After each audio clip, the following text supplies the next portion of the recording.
Lots more to talk about. More on Jeffrey Epstein and, well, those files and what the implications are for the artist formerly known as Prince Andrew and indeed the man who used to be our man in Washington, Lord Mandelson. Going to talk about Angela Rayner's £1 million war chest, apparently part of a rumoured leadership plot to oust Keir Starmer. Will he last past the local elections? And why the countryside needs to be made less white. It's a natural thing. It's an actual thing. We're going to be talking about that. Lots more top guests coming. Benedict Spence still with me as well. I'm including you among the top guests. I want to make that clear. Oh, lovely. Conservative commentator, top guest, and Benedict Spence coming. Good afternoon to you. That was short-lived. Yeah, I mean, I can't be too nice to you for too long. You know, it would make you uncomfortable. Makes everybody uncomfortable. Well, yes. Listeners, it's awful. So, let me just read you. Kemi Badenoch, we're talking about Jeffrey Epstein. I mean, where do we even start? There's so much to talk about in terms of the allegations involving the two Brits whose names have most come up. Small point of a whole load of American names, multi-millionaires, politicians, you name it.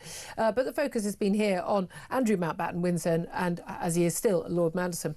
But the Conservative leader, Kemi Badenoch, has said the government should launch a full investigation into Mandelson's links to Jeffrey Epstein. She's called for him to be removed from the House of Lords. This, we understand, involves an Act of Parliament. I'm pretty sure you could do that quite quickly. Yeah. She said the investigation should look into how he ever came to be appointed at all, giving the revelations. And what the allegations appear to show, she says, is corruption in public office. I think that if that is something to be proven to be the case, then all the right steps need to be taken. There was not proper vetting of his appointment as the UK ambassador to the USA. This massively links to, frankly, you know, poor judgment in number 10 by Keir Starmer, ultimately. But also the Labour Party has issued a statement on Lord Mandelson, who last night resigned his membership of the Labour Party. He was already no longer sitting in the Lords, but again, keeps his peerage. Said it is right that Peter Mandelson is no longer a member of the Labour Party. Disciplinary action was underway prior to his resignation, so he jumped before he could be pushed. Jeffrey Epstein's heinous crimes destroyed the lives of so many women and girls, and our thoughts remain with his victims. Well, yeah, that was something that Peter Mandelson didn't think about until he sort of had to do a second interview, didn't he, a few weeks ago, to say, oh, no, I do care about the victims. Nothing to do with me, Gov, was his previous stance. But when it comes to both men, what the allegations against Peter Mandelson are very different. It's more about money. $75,000 appearing in your account. You don't have any recollection of it. $10,000 to your lover at the time, now husband. This photo of him in his pants. Apparently, it's now been verified. This was taken in Jeffrey Epstein's Paris apartment. Prince Andrew, as was Prince Andrew, very different allegations. A second woman claiming she was trafficked to him for sex after Virginia Giuffre. He paid $10 million to the woman who previously claimed it, now sadly dead. That horrible photo of him kneeling over a very slight girl on the ground, which was, again, apparently taken in an Epstein home. Yeah. His and Fergie's emails, the money grubbing, and all of this, by the way, pretty much all this after Jeffrey Epstein had been convicted of soliciting a 14-year-old for prostitution. Do you think that there, just briefly, Benedict, but do you think there will eventually be some sort of criminal action taken against either of these men? Oh, against either of these men, I don't know. It's really hard to say simply because there hasn't been quite enough yet. You don't know what else there is to come. But what I would say is the steady drip feed of information, admittedly over the years, does suggest that it could get to that point. I wouldn't be surprised. I just wouldn't want to hang my hat on it right now. OK. Well, let's talk to another guest now, very much particularly on the lines of talking about Andrew Mountbatten-Windsor, as he now is, having been stripped of his titles and his HRH, and that is Dickie Arbiter, former press secretary to the late Queen Elizabeth and a former royal journalist as well. Very good afternoon to you, Dickie. Hello, Julia. Thank you for joining us. Just suppose your first thoughts, your reaction to all of this vast avalanche of news and tranche of documents that we've seen, in particular in relation to Andrew. Well, first reaction, it beggars belief, doesn't it? You know, it's all been trickling out, but this whole tranche of stuff that was released on Friday, it really is beyond comprehension. And obviously the Sunday's had a lot. There's more coming out now. Interesting, Benedict saying about difficult to know whether to prosecute Andrew because so far we don't know what crime he has committed, which is why I suppose there's a call for the Met Police to start to investigate. But it does make one wonder how much more is to come out, how much more can come out. There's 2.5 million documents still being withheld for some unknown reason that only the Justice Department in the States know. and they're not going to tell us, are they? No. But what else will come out? I suppose you guys are going to be sifting forever and a day. Well, it does seem, drip, drip, drip, more and more coming out about both men. Because a lot of people making the point, hold on a minute, what about stuff about Donald Trump? What about stuff about allegations of Bill Gates or Elon Musk? I mean, again, all these men are saying, Richard Branson's in the files. All these men, by the way, are all saying, hey, I'm cleared. You've forgotten Bill Clinton. Bill Clinton, of course, they're all saying, like, no, I'm exonerated by this. There's nothing in there. Look, I haven't read every single document. Of course I haven't. I don't think anyone has. There's more to come out. There is just this whole stench of this idea that, like, even if someone did nothing ostensibly wrong or certainly any crime, that you were still hanging around with a guy and having contact with a guy who there was a lot of dirty smell about. And after his conviction in the mid-2000s for soliciting a 14-year-old girl for sex, a clear criminal record. Now, we know that Andrew got into a whole load of mess when he did that Newsnight interview 6 years ago now, where he was talked himself into thinking that he was so clever, he was going to basically put everything to rest, whereas actually he just opened a can of worms. There were so many things that he said that were proven to be questionable at best and clearly untrue at worst. He ended up paying 10 million quid with the Queen's financial help, the late Queen's financial help, to Virginia Giuffre, a woman he claims he certainly didn't have sex with and indeed had never even met. A second woman saying that she was trafficked for sex to him. Again, he will be denying these allegations. He's already lost his HRH. He's lost the Prince title. He's lost his big fancy home. He's out in the cold. He can't go to Christmas lunch with the family. King Charles and Prince William have made it really clear, mate, you're on your own. Was that the right thing for Charles to have done? Should it have happened sooner under the late Queen? Well, there are a lot of arguments about that. What you've got to look at, yes, the late Queen was head of state and she always put duty first.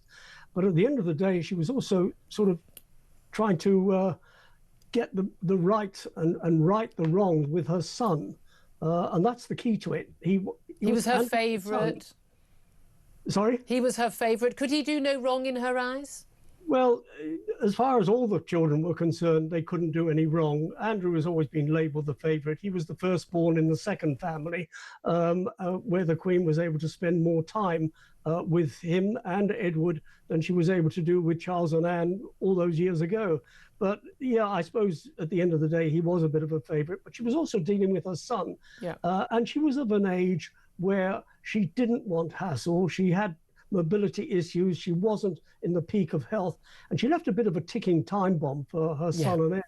So you ask, did Charles do the right thing? Yes, he did do the right thing. Should he have done it sooner? Well, there are all sorts of legal implications and complications that probably prevented him from doing it. But he did do it last October. And now the MOD also finally stripped him of his vice admiralship.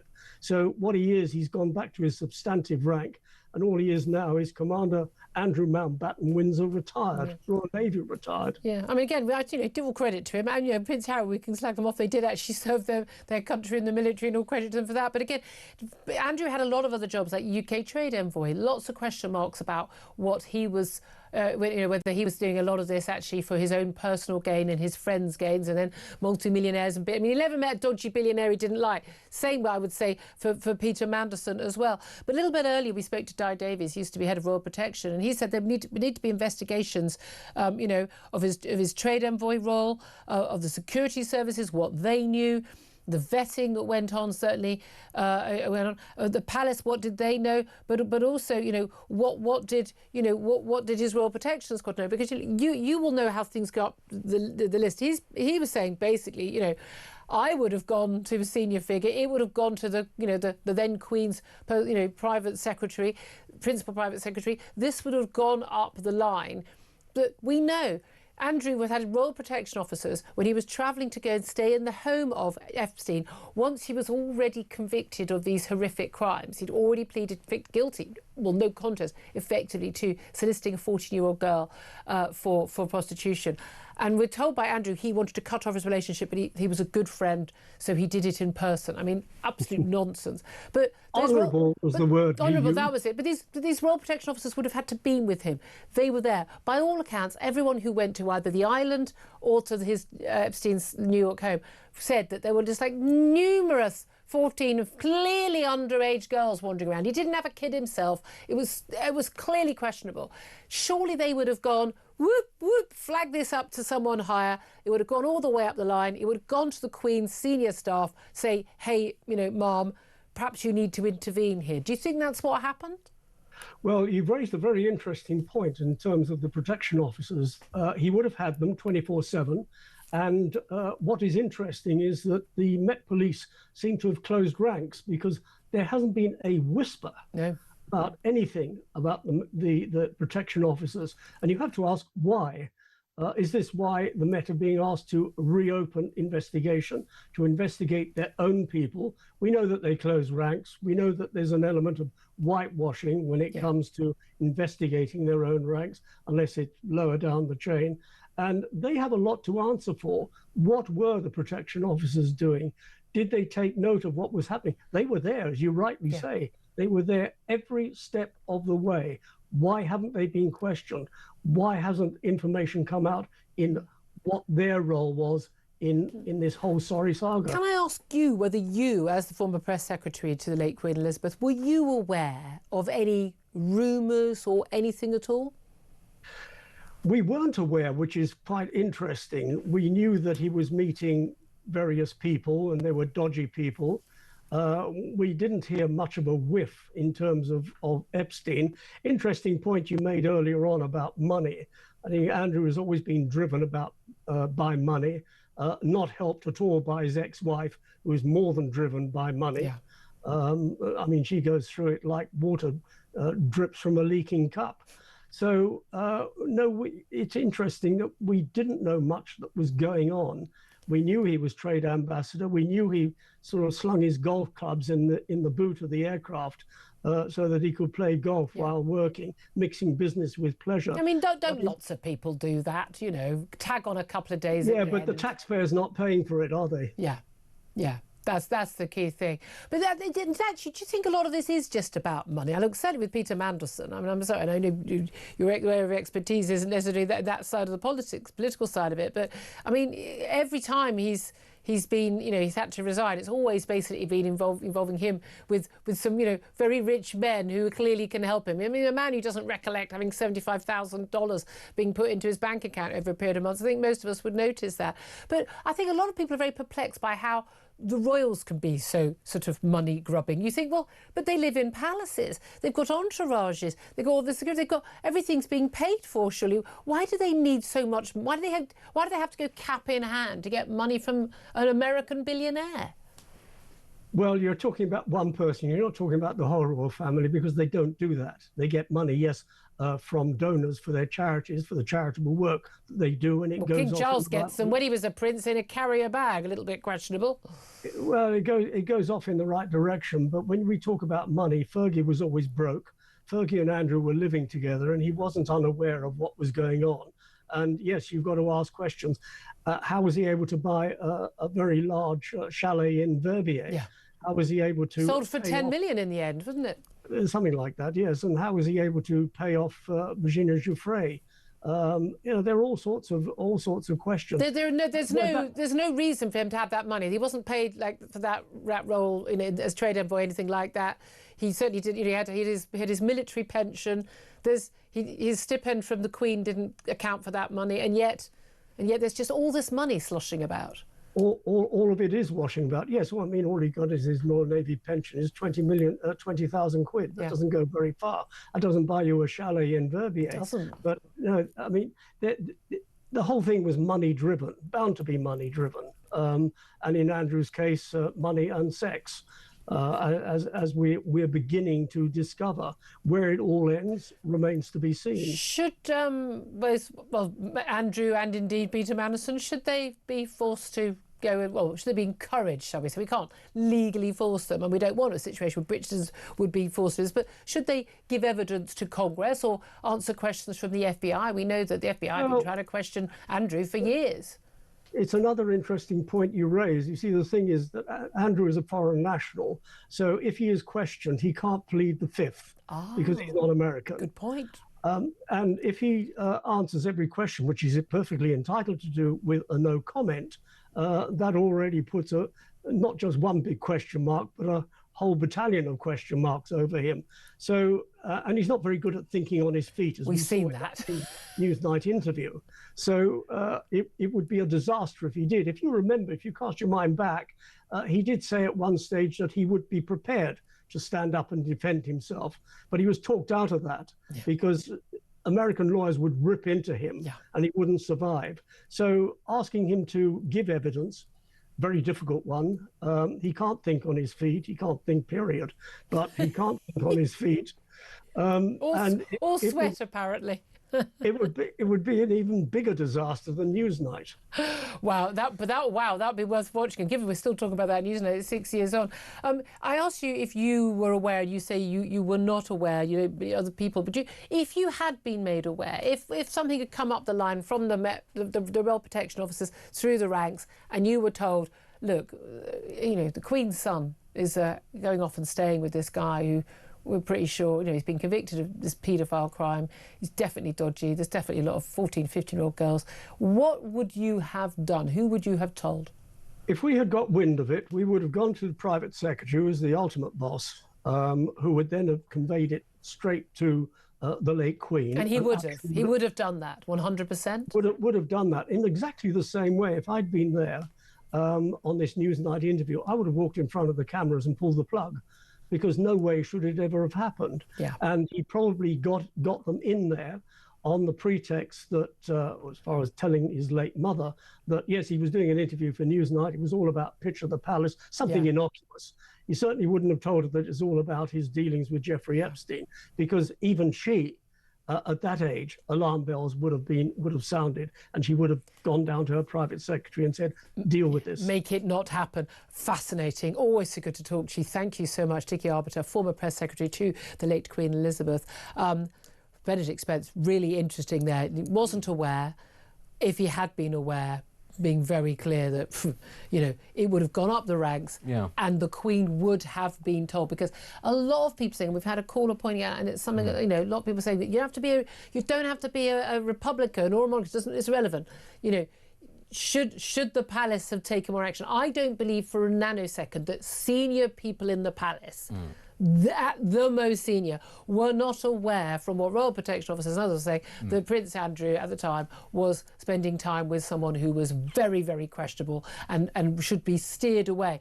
But it does appear that he would get away with anything. There were question marks about his behaviour and what he was up to when he was a UK trade envoy and benefits himself. Is it Kazakhstan that he's never met a billionaire he doesn't like from, you know, Kazakhstan? And there's just lots of questionable things all the time.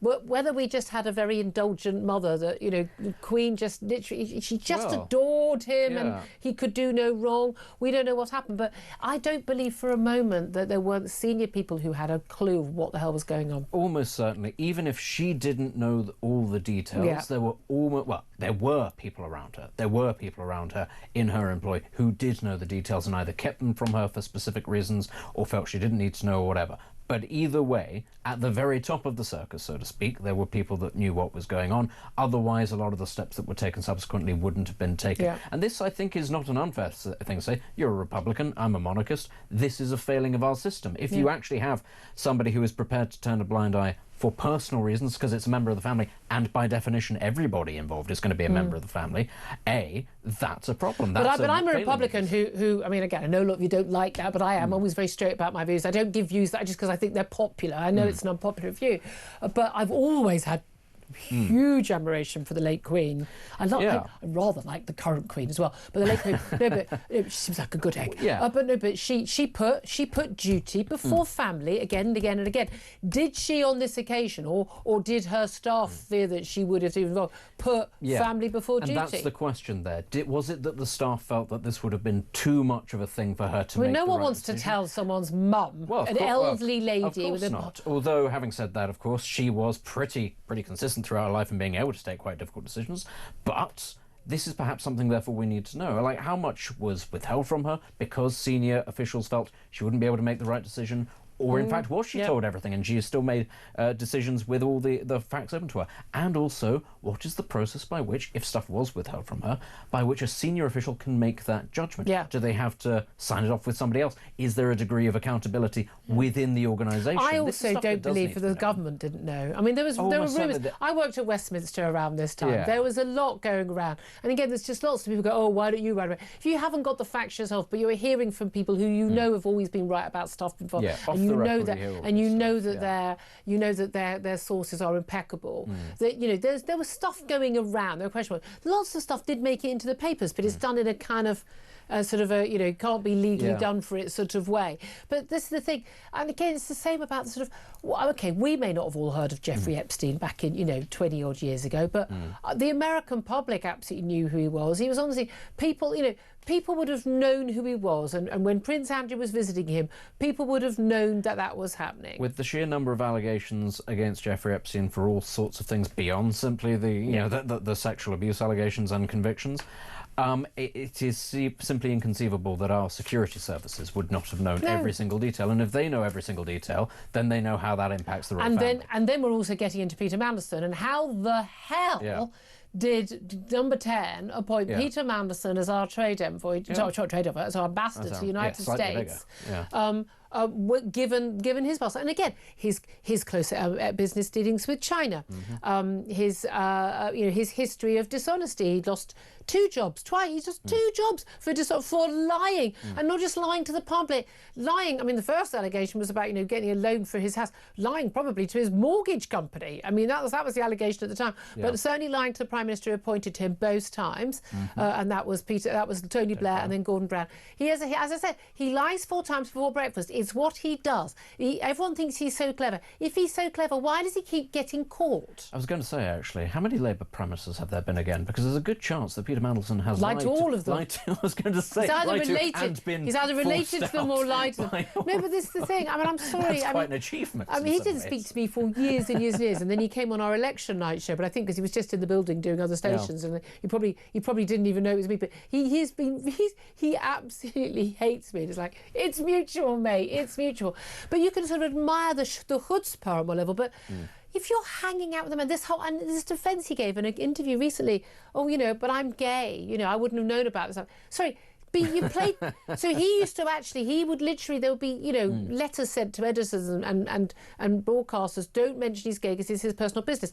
Absolutely, it's not. I couldn't care less. I don't care. Yeah. But he chose to play the gay card as. But obviously, I wasn't involved with 14 and 15-year-old girls being abused because I'm a gay man. Yeah. And it's like, yeah, but if you hung out with someone who did do that, I'm sorry, that makes you just as culpable because you could have. I mean, why were you not there videoing and getting evidence so this guy could be stopped? Yeah, I mean, you're immoral. He's immoral. That's it. He says he didn't see anything. I think that's when you're into really desperate territory. It's when you know that your cleverness is really, really running out. If actually you're playing that I'm gay, you can't possibly criticise me, card, because then it's kind of like, well, we have well and truly scraped the barrel now, and you are on the rungs.